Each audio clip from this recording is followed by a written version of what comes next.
सबसे पहली बात मैं मेहताब उस्मानी से शुरू करता हूं। मेहताब उस्मानी जी, सबका साथ सबका विकास में मोदी सरकार ने कोई भेदभाव करे बगैर टॉयलेट से लेकर घर तक और शिक्षा से लेकर नौकरी तक, यहां तक कि भारत सरकार के अल्पसंख्यक विभाग के मंत्री, उन्होंने, नकवी जी ने ट्वीट करके कहा कि हमारे सरकार ने हमारे कार्यकाल में नौकरशाही में मुसलमानों की संख्या दुगना कर दी। लेकिन वोट दुगने तो छोड़िए, 0.% में भी नहीं बढ़े। क्यों?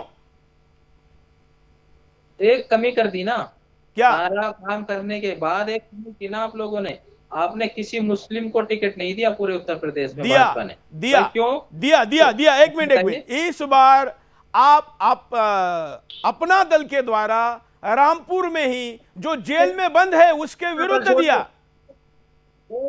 दल छोड़िए, पहले आप मुझे बताइए बीजेपी ने कितने मुस्लिमों को टिकट दिया? किस आधार पे आप कह रहे हो कि हमें वोट नहीं दिया? आधार बताइए ना, आप किस आधार पे हमसे पूछ रहे हैं कि आपने हमें वोट नहीं, आपने हमें टिकट दिया? आप कहने के हकदार जब थे। चलिए एक मिनट, टिकट देने के कारण दिया नहीं, उस पर बाद में जाते। मतलब आप ये कबूल करते हैं कि आप वोट नहीं देते, बराबर? देखिए, जब हमसे आप मांगते नहीं तो हम वोट देंगे कैसे? बताइए, मोहसिन रजा मंत्री थे आपके, कितनी बार मुस्लिम बहुल क्षेत्र में आए वोट मांगने? ठीक है।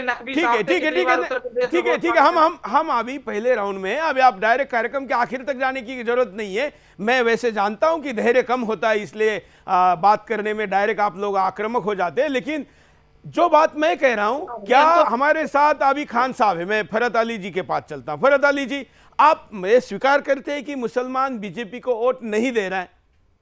जी बिल्कुल, मैं स्वीकार करता हूं कि बीजेपी को मुसलमान वोट नहीं दे रहा है। और जैसे आप कहेंगे कारण क्या है, नहीं, उसमें बाद में जाते हैं, एक एक करके लेते। मतलब आप ये मानते हैं कि मोदी सरकार ने सबका साथ सबका विकास ईमानदारी से निभाया, ये मानते हैं?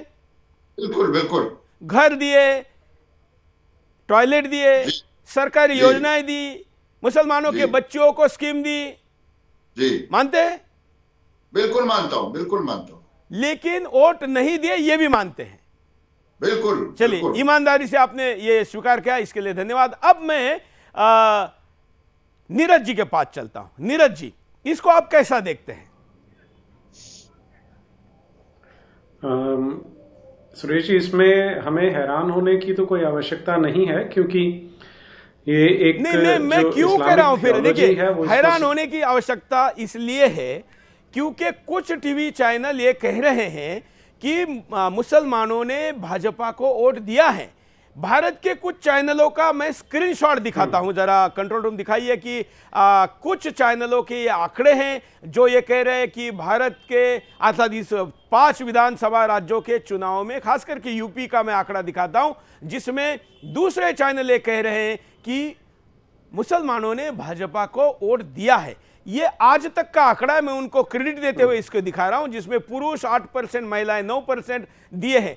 एसपी को, समाजवादी पार्टी को 82% और महिला पुरुषों से ज्यादा 84%। मतलब मुस्लिम महिला भाजपा को वोट देने की बात यहां पर जो हो रही है, तो समाजवादी पार्टी के मामले में बात करूं तो 2% ज्यादा दे रही है।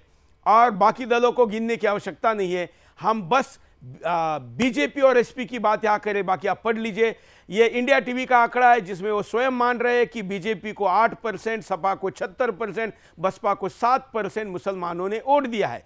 एक और चैनल का आंकड़ा है जिसमें ये टुडे चाणक्य और न्यूज़ 24 का ये फिगर है, जिसमें थोड़ा साइड से कट रहा है। एसपी बीजेपी को अगर आप यहां पर समझेंगे तो कुल मिला के मेरा कहने का मतलब ये है कि दूसरा मीडिया ये कह रहा है कि वोट मिला है।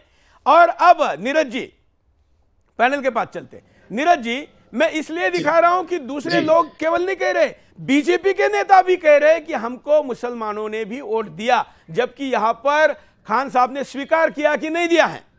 अब नीरज जी, आप कंटिन्यू करिए।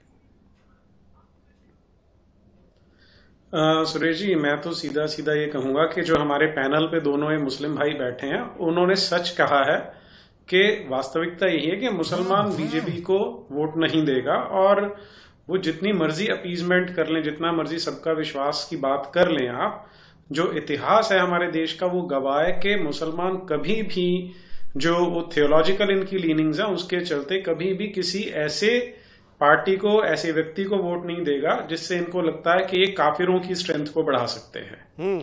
और जो आप ये अलग अलग चैनल्स की बीजेपी की बात करें तो मेरा मानना है कि वो अपने आप को भ्रमित कर रहे हैं और आम लोगों को भ्रमित कर रहे हैं, क्योंकि आंकड़े स्पष्ट आपको बता रहे हैं कि जहां पर मुस्लिम बहुल हैं वहां पर वो कभी बीजेपी का समर्थन नहीं करेंगे।